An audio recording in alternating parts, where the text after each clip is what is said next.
for our podcast. I'm here with Nick here, still UIL Persuasive Champ here for District 3A, sort of. Former champ, may I add. But, today it's going to be a short one, but we're going to keep it real interesting for those that out here want to hear it. So stick with us while we debate whether inflation can keep up with wages. and I do insist that you go first on this one. I'm going to simply say yes. Inflation can keep up with wages because promotions job-wide, worldwide, well, not worldwide, nationwide, have increased significantly. So you're just saying that everyone has fair wages even during inflation, that there's no poverty upon it? There is still promotions, there's still increase of pay rate. But how many times do people get that? There's a 5.7 increase within pay rate according to the Washington Post. If there's inflation, though, okay? If there's inflation, then the companies are also going through the inflation, meaning half the time they're not going to be giving out promotions and pay raises. Maybe a promotion, but pay raises, I don't think so. But with a promotion also comes pay raises. Not always. Then you just have a better job title. But with the better job title there's a better pay rate. It's like being a teacher, right? There's a significant wage gap between a teacher and a principal, or a janitor and a teacher, or a cafeteria lady, or even a janitor. There's a wage gap. Okay, but that doesn't matter. Is it going to keep up with the cost of living? That's what I'm saying. You can get a promotion, but it's simply going to keep up with the cost of living because, yes, wages will increase and so will rent increase. But like, say for those who have like a side hustle, right? I have a side hustle. I rent a lake house out in Livingston, right? Okay. It's right there on the lake. I pay about $20,000 in taxes each year. All right. And this past tax season I paid 21, I believe. But anyways, I rent that out for $1,500 a month. And there's a security deposit which is $640 for the first month. Then you must pay first month's and next month's rent. So that's $4,000 right there. And I accept anybody who's applied for it. I had 4 applies and I chose one, and they were going through a difficult time, but yet they managed to pay on time. Are you renting this lake house, or are you selling it for vacation? I'm renting it. And it's on the lake, right there on the lake. It's right there on the lake. If you wanted to, you take 40 steps out in your lake. What? How much were you renting it for? $1,500 a month. Okay, so they're struggling, you say, but they still manage to pay. Yes, they're still managing to pay. But do you know what job they work? I believe one of them is a teacher. I do not believe that you can keep up anything without a college diploma. Okay, and I have friends whose parents work at McDonald's, and yet they're living in a nice subdivision. I don't know. I have my personal opinion that honestly, but that's your opinion there. It's not a fact. Some instances, an opinion, not a fact. Some instances, it is a fact. As in, college diplomas do not always. Some college diplomas are almost a guarantee that you will be paid more, because you're going into specific fields where your profession is highly needed. It's nothing that you just discard. You're not going to hire a PhD professor, a professor with a PhD to clean the bathroom. Who knows? That could be his profession. It could, but it's highly unlikely. Who knows? It's 2022, man. And with 2022 comes economic growth and changes, which comes an increase No, which in promotions and money. no. It's it's And with what else? 2022. Jobs? We are having an economic downfall. Why do you think that? We just signed a record, what, $13 trillion infrastructure plan, which, But may I every state, which is day, a good thing for America here. We need our infrastructure, we need our roads, we need our hospitals, we need our schools. I believe agreeing with you yesterday on this, after me convincing you that it was a better plan for us. But it's you said our infrastructure, correct? We just signed a bill, but every day we're passing record high record high gas prices. And you can call it whatever you want. You can blame it on the president. You can blame it on the loss of American jobs. You can blame it on layoffs. But whatever you blame it on, it's gas isn't falling. Now it's starting to lower just a little bit from being able to look out my window and see a gas station. It's lowering, but not as fast as everyone wants it. And it just spiked up yesterday. After it lowered about 10 cents, it spiked up about 5. So though it is still lowering, it's not lowering at an entirely fast rate. We are still having that economic downfall. And that is a fact proven from a real life example outside my window. But with economic downfall, like you said, we are considering going through a pandemic, right? Of course, yes. But with the pandemic, yes, there are people dying, which is quite unfortunate. But with those people dying, there becomes more job openings.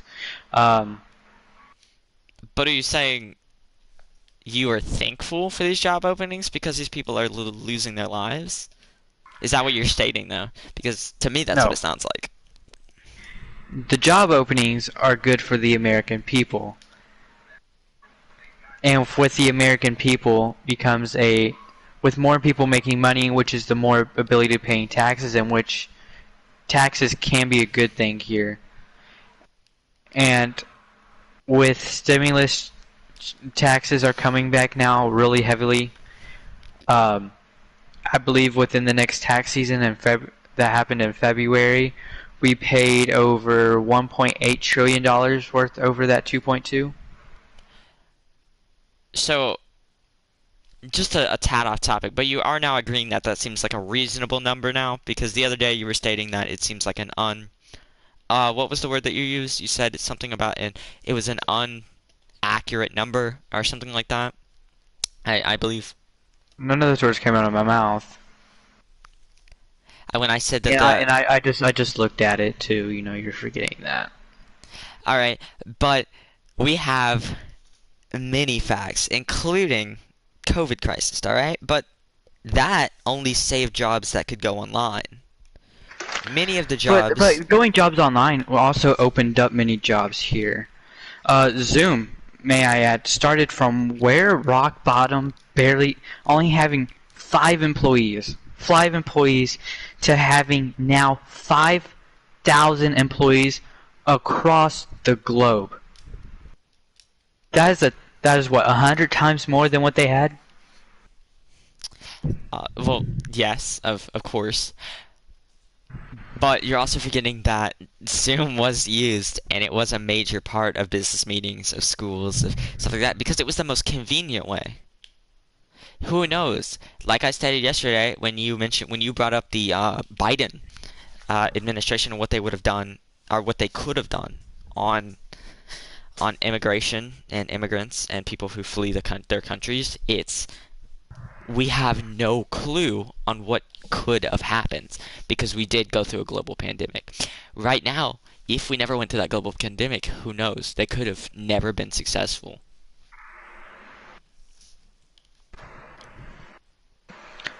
But,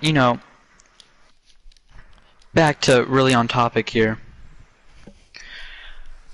Wages are keeping up depending on your job. Let's go back to that point here. Okay. Inflation, you're right. I will give it to you. It has been higher than in the last. It has been higher than ever in the past 40 years, which was what in the 80s during Desert Storm. You're bringing up Desert Storm. But this is what I'm saying. So basically, let's look at the facts now. An average hourly earning for workers are up 5.7% in the past year. Below the current 7.5. Rising prices are eating away at the purchasing powers of Americans' paychecks, but we are seeing the biggest gains at the bottom. The At the bottom bot, as in as in the low income workers. what do you mean Uh, rises? You mean pay raises? You mean Pay raises and promotions. Wages are almost up 7% for low income workers. Now, Christian, we can both agree poverty is a real issue in America, right? yes, yes, poverty is one of I mean it's a horrible thing. But It's one of the most increasing things each and exactly. every day, even without inflation. Most definitely. Because layoffs, people getting fired, people But wages having are more almost up kids. 7%. 7%. 7% may seem like nothing out of 100%, right? hmm But would you rather have some gain than little gain? Or, I mean, some gain than no gain at all? Would you rather pay none of your bills or only half of them? I'd rather pay half of them. Okay, because Because I know my bills are that's going to my power. They're going to my internet. okay, because that's what it sounds like you're stating. It sounds like that you're stating that they're not going to be able to pay off everything, but they're going to be pay off just the bare minimum. The bare minimum which they could have a roof over their heads. And just by you saying that, it helps my case just a little bit of why, of course, I feel that our opinions are not relevant to this case, to the poverty case, even with facts, because neither of us have been that poverty struck to where we need to pay half our bills. Because as you stated in the bills, it's going to your internet. Do you I believe that mean, if you were that I was, poverty but struck, you would have internet and you would care about your internet over your water or over your grocery bill or over your car bill that you use to get to work? I'm gonna tell you a story from when I was little. Okay. When I was little, my parents, we struggled a lot, hmm and and I was forced to go live with my grandparents. Okay. But when I did come home, the only thing that was available was internet, so my mom can work, water, heat, and the rent. Four bills. We had to go eat at family's house every day, and I never got the real experience with my parents because they were always out here poverty struck. There's one thing that is better to pay half of your bills, like your rent, the most important necessary stuff you need to be able to make money, than it is to pay the bills that you need or you don't really need to not make money. If that makes sense to you, Christian. Of course. So would you rather be able to make money or not be able to make money? But That's what I'm asking you. we're still in a. I mean, that story is a quite of a sad one. But it's. How do I put this? It's. How do we get the accurate representation? How do the viewers, how do I get an accurate representation of Of what? what it feels like? Because we're talking about people in really low income jobs. When Okay, because you said the bottom tier. for my 16-year-olds out there that have a job, right? Okay. Only live off what you need for a month. So are you saying that Car. a car, no internet, water, heat?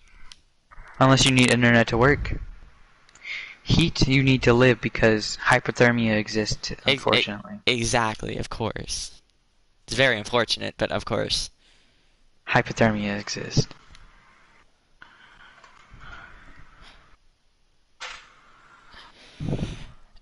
And so I have to honestly, I have to disagree with you on this one. That poverty struck in individuals and the poverty line is it's just fine. I don't believe that we should do much about it. I believe we should do something, but I don't see there's much we can do without a major buyout like we had with the stimulus. We would have to have a major investment. I believe that Elon Musk was told just paying 4 billion, or was it 7 billion? 7 to 4 billion dollars, and he could cure poverty, and he asked, or he could cure the homeless problem. And they were asked, he asked, He asked our Supreme Court leaders that, yeah, right? and they But couldn't have an but answer. no, they turned him down. But when you ask a girl out and she just leaves you on red, what happens? It usually means no, right? Yeah. That's basically their way of saying no, because why? Our country has such a high ego. I don't believe it's that. I believe it's because most of our homeless are veterans. Believe And it or not, the only countries we take money from are, we loan, are high economic countries such as ourselves.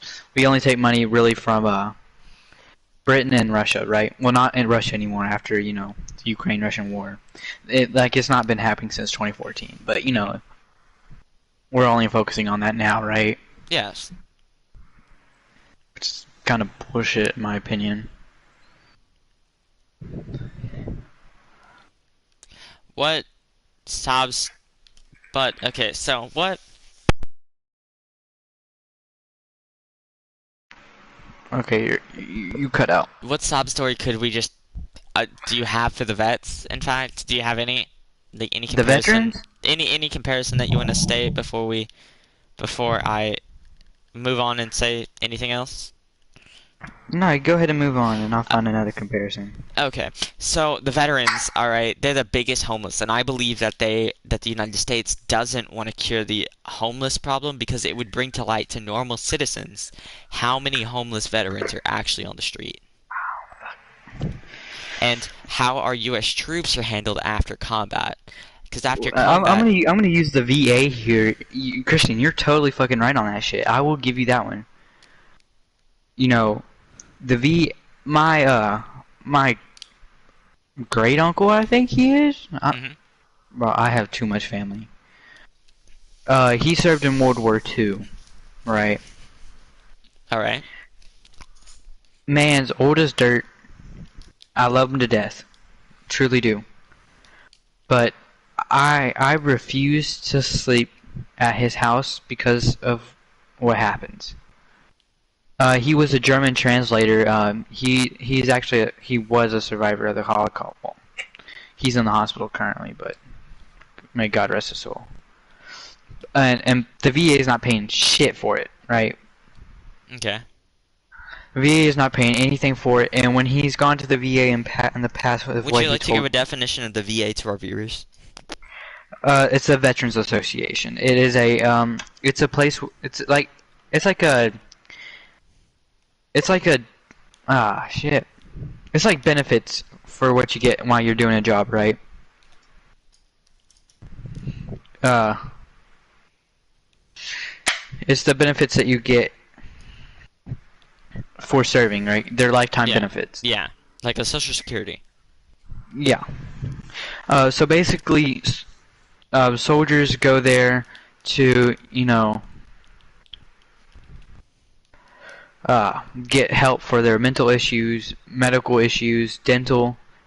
They do have dental there, but it's not the best. It's not the best. And shouldn't we have the best for those who served our country and made it free? Well, depending on what side you're on in a political spectrum, it's some people look especially during Vietnam, a war that we weren't in. But A you don't war that say we shouldn't have got involved in, you're right? you're not you don't say thank you for your service to Vietnam vets. You say welcome home. And my grandfather was a Vietnam vet, and I remember that he was telling me a story of when he cried when he finally got home, and it was because someone said welcome home. And you say that to the vets because when they finally got home from the war, they were looked at as evil and vile and terrible people for killing innocent people, and they were looked at as wrong. So when they heard "Welcome Home," he broke down in tears and started crying. And so that's why you can say "Welcome Home" to any, you can say "Thank you for your service" to anyone, but not Vietnam vets, because even some of them hated being over there. Personally, my grandfather, I have his diary, I mean, and it's Vietnam, you know. You're stuck in they what? knew it was wrong, but it's the government forcing stuff, Yeah, forcing because the because it's mandates. a war that we shouldn't have got involved in. But in America has such an high ego coming off a high from what, the Korean War? The Korean, yeah, are actually, I believe it was the Cold War. The Cold War happened throughout the 80s, and I believe the Vietnam War happened I through the believe it started 60s. in the 60s. The Cold War started in the 60s and it ended in 92. It ended in 91 when Russia abolished. And then Vietnam was from the 70s, I believe, 72 from it was a, Well, let's I do a believe it fact was check a here. long war. If I can spell Vietnam. But yes, I have my grandfather's diary, and It's I from November 1st to April 30th, 1975. 1955 to 1975. okay, that was the what? I believe that was the second longest war. I mean, there's some sources saying that it went from 1947 to 1991. The Cold War? No, yeah. Yeah, the Cold War was it was the longest, I guess, non-war you can say. Non-violent war, let's just say Yeah, that. I believe World War II was the Basically who's longest saying? violent war. Uh, Or no, the mm, War on Terror was it? Because it was 20 years. the war on drugs, I believe, because we're still going on through that, right? I think after Pablo Escobar's death, No, it no, the drugs are stopped still for a bit going. because he was War a on major hitter in the cocaine trade, the cocofina, for our Hispanic viewers. War on drugs is actually a band, y'all.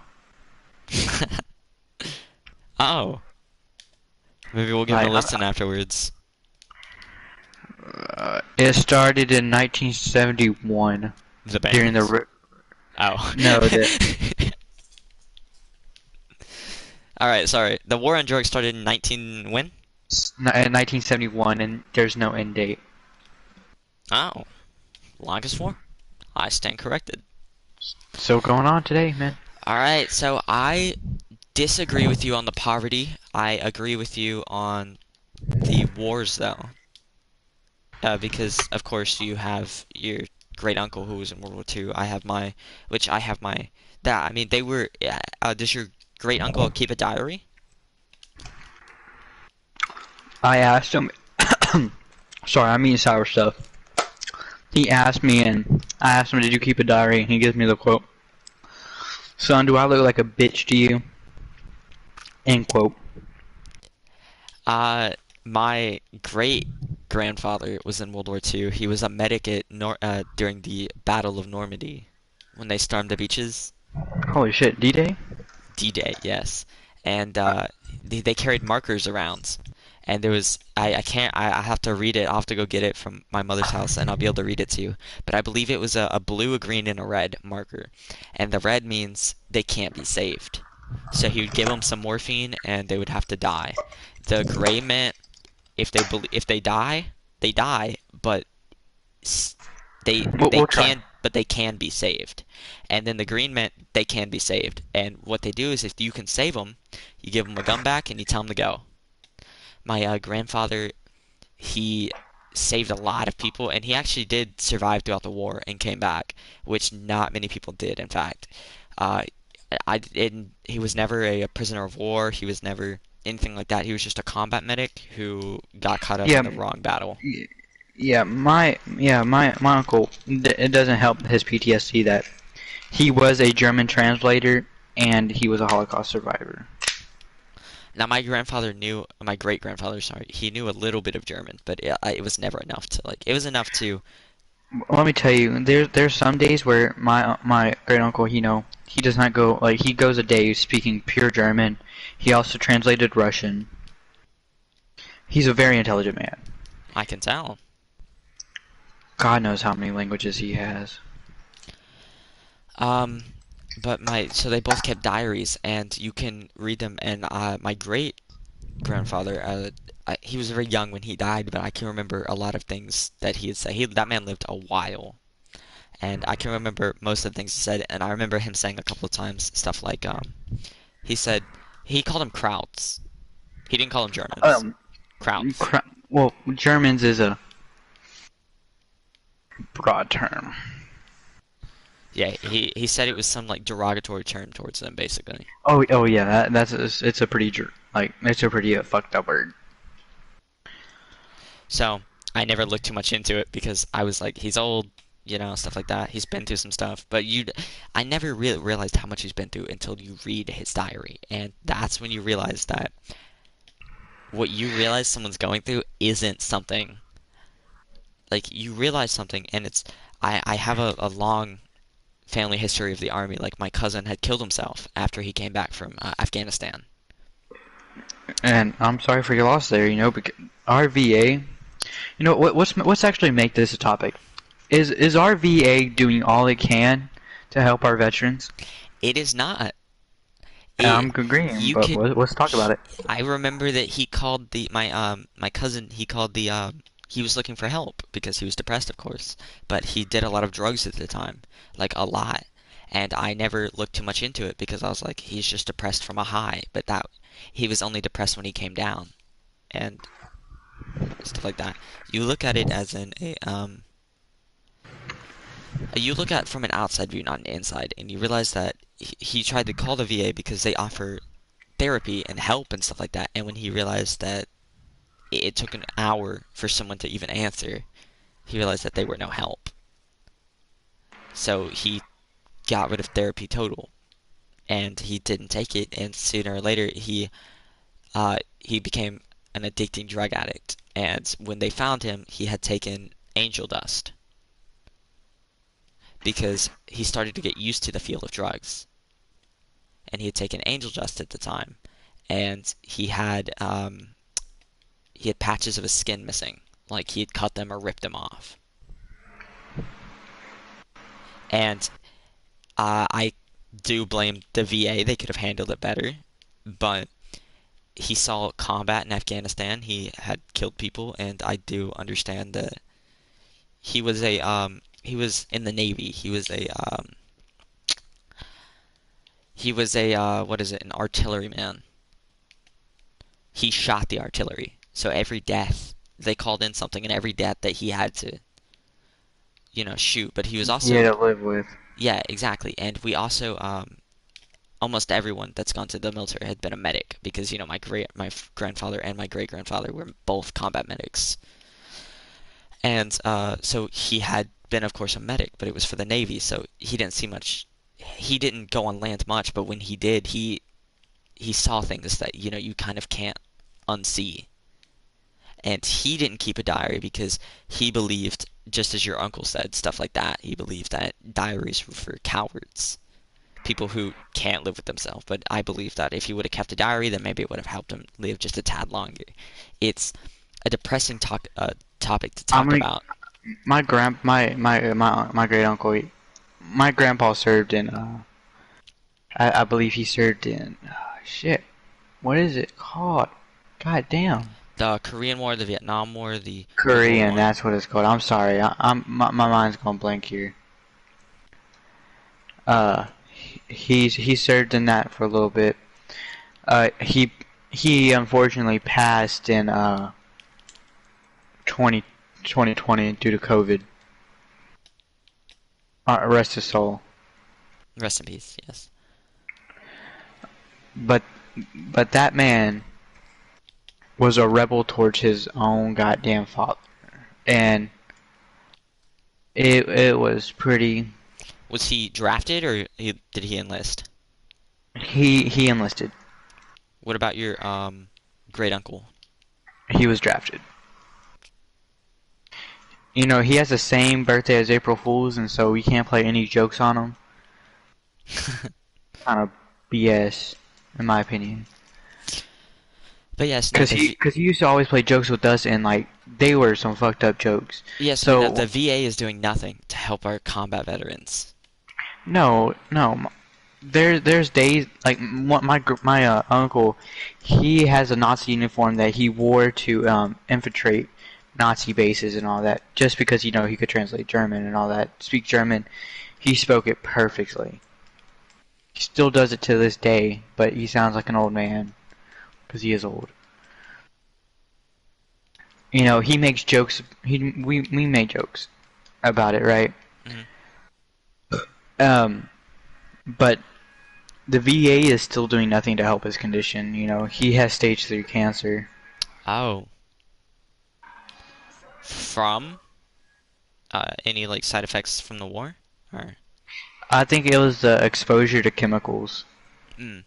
Yeah, my great I've it's not my great my grandfather. I've read both their diaries completely, and as you know, there's a game called Call of Duty World War II, and it's more realistic than you think. After reading my great grandfather's diary, you can tell that, and the first mission, it does take place in D-Day, and it's it was uncanny to what my grandfather had seen and gone through versus what you do in the game. And you know the first mission, like I said, is of D-Day, and you're storming the beaches. Well, he he of course he stormed the beaches, and he in his from the beginning of his journal is his diary, or he called it a journal. I call it a diary. But from the beginning of it, he writes how much he hates the Navy. And it wasn't because, they were sissies or something. Average things You know, that the other veterans call the Navy. faggots is Yeah, stuff like sorry for that. the derogatory term. Is And they're the it's they're the gay ones though. yeah, stuff like French. that. It's weird. But he was talking about how much he hated them because they sat and watched them die. Because they said that there was nothing they can do because they held all the Air Force's ships. The planes, sorry. They held all the Air Force's planes, but there was nothing they can do because the Krauts, in his opinion, are his words, had air defenses. So no matter what he did, or no matter what they did, they could just shoot the planes out of the sky. So the Navy had to sit there and watch as their men were killed. And of course they couldn't get their giant ships couldn't get too close without being beached or taken down. So the naval men sat on the ship and watched. He said, and in his own words, please no one get mad. He says that the naval ship, the navy men, and the everyone like that, they watched his men die, his brothers, all get shot down and die, just because they were too incompetent to help. And to be honest, just to read that alone gave me chills because he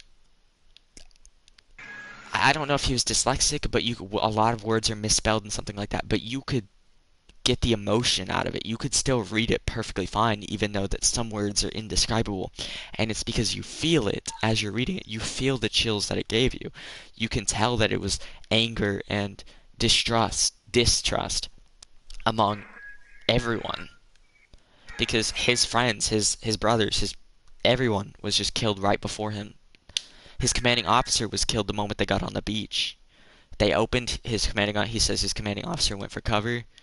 Uh, Captain Tyler's, he went for cover and he was shot to death. It was one shot clean through the heart. There was nothing he could do. He said it was instant almost. But he was right behind him. So he said that if it wasn't for his captain, he'd be dead too. But he still thinks, and even going throughout his journal, each little time he pushed up, he still mentions Captain Tyler's as the reason he's alive, the reason that he or he says, if only Captain Tyler's was here, his captain was the best. He puts it was the best captain he could have ever gotten,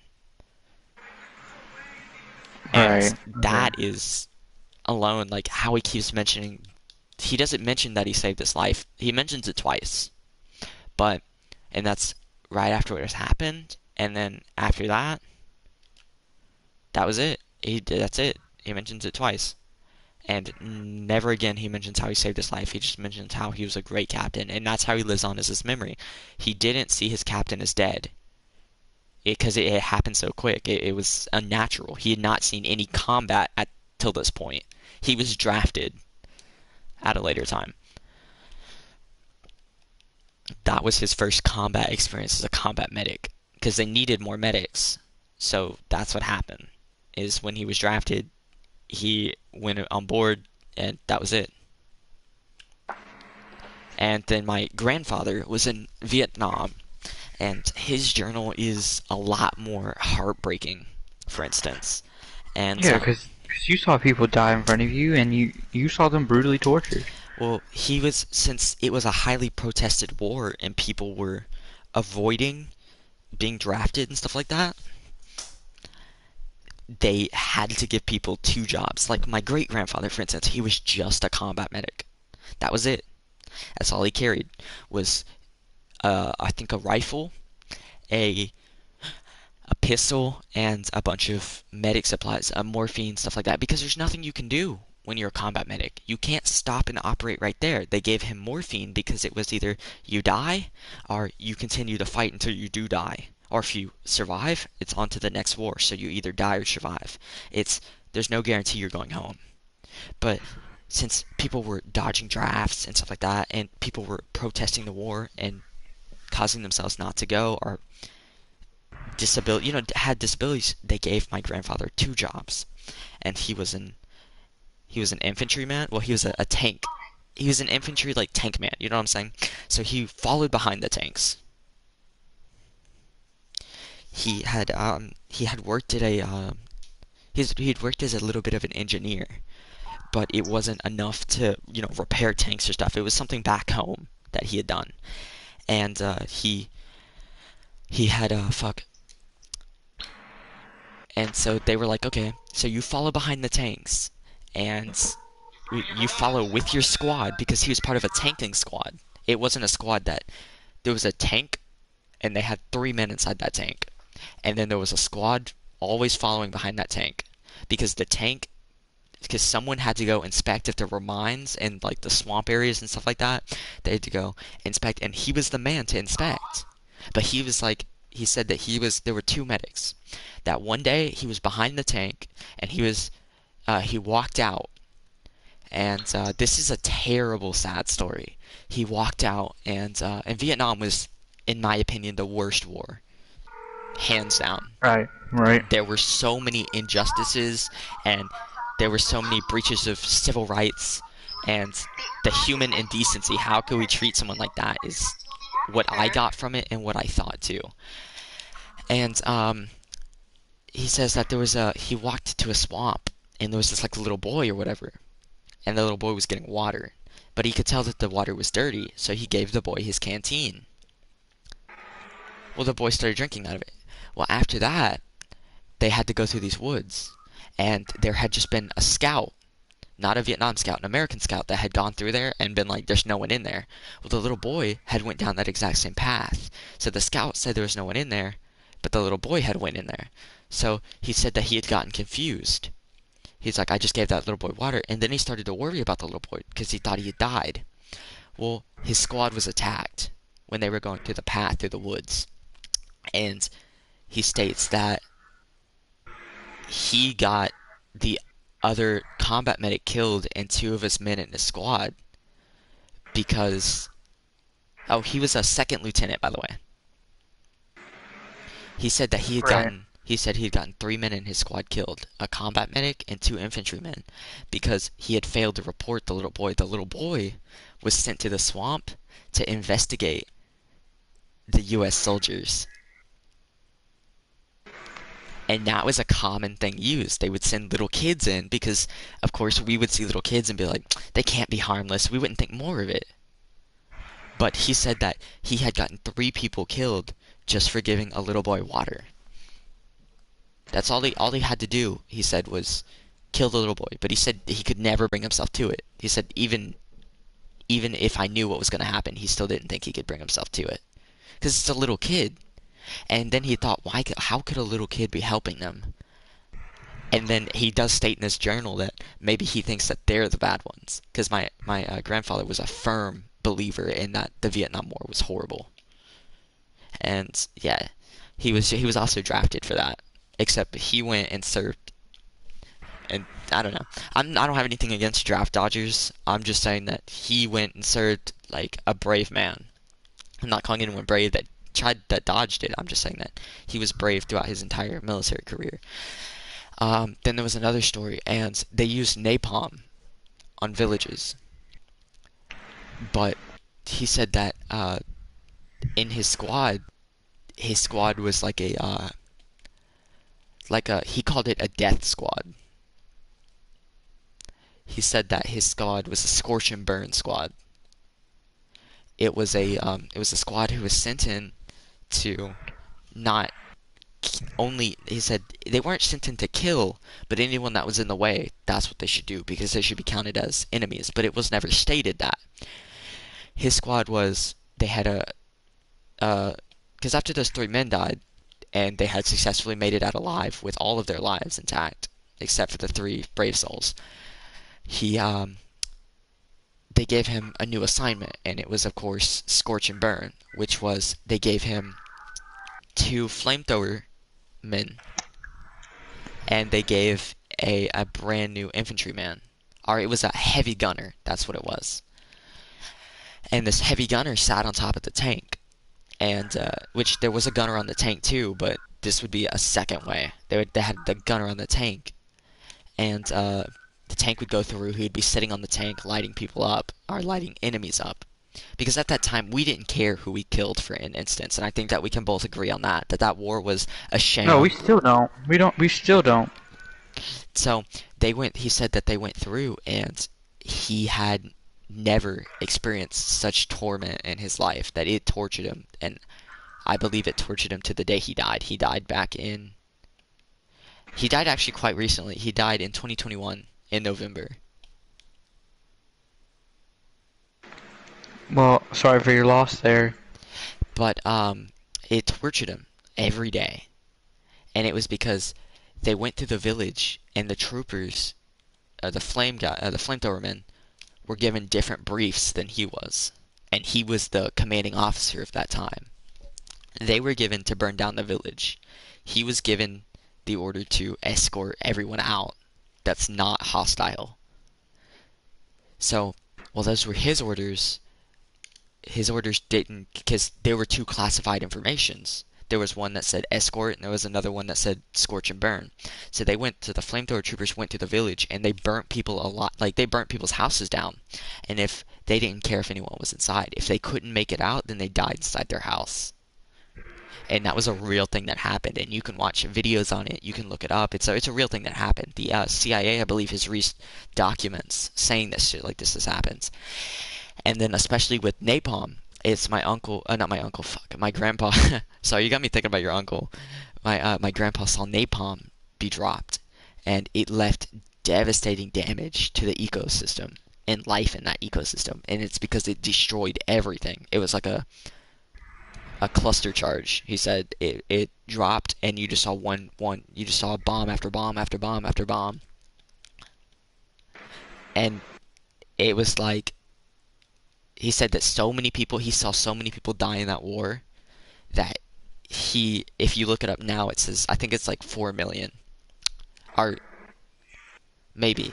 It says that he saw the numbers, and he did not believe that those numbers were real. He said that he probably saw more people die than those numbers because they did not care.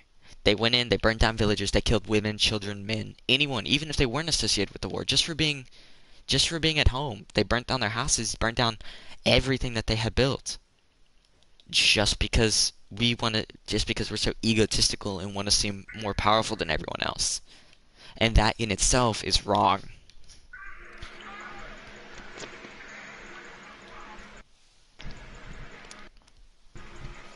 Our Well, I think that should end the podcast there. all right. If you enjoyed our little podcast, Our war, our us telling war stories about our family members. please remember to subscribe because there's a lot more like it, and you'll get. And make sure to cut that notification on because we can go from depressing We to upload serious. random. Dad, we try to make it daily, but we don't know what time daily. Yeah, random time daily. So, yeah, I guess we'll see you guys tomorrow, and at a random time. Thank you for watching. This has been InfoHack with our serious conversations, and we'll talk to